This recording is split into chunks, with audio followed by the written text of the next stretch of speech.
ఒక ఆయన ఒక స్వామీజీ దగ్గరికి వెళ్ళి ఆయనకి ఒక 4-5 రోజులు సేవ చేశాడు. He was very happy. అయితే ఆయన ఏమన్నా నీకేమైనా కావాలి అంటే అడుగు, నేను చేస్తాను. అయితే నాకు ఒక జినీ కావాలి. జినీ తెలుసు అంటే ఏం చెప్పినా చేస్తుంది అనమాట.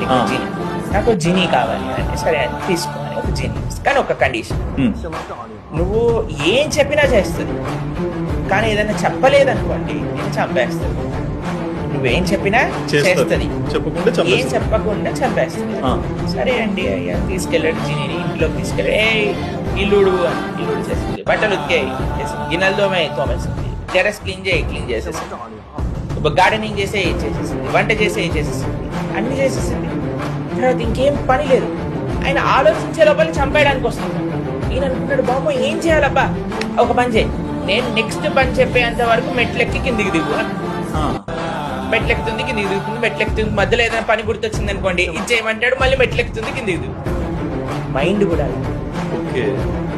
ఏదన్నా దానికి ఎంగేజ్మెంట్ ఇవ్వలేదు అన్న మరుక్షణం మళ్ళీ ట్రాప్ చేస్తుంది. నాకు ఇది కావాలి తీసుకుంటారా, నేను ఇది చూడాలి, నాకు ఇది కావాలి, నేను ఇది. మైండ్ ఎప్పుడైతే ఎంగేజ్డ్ గా ఉంటుందో nobody can give us any distractions and temptations. So ఎంత బిజీగా ఉండి we have to keep ourselves busy. ఇది అన్నిటికంటే బెస్ట్ వే.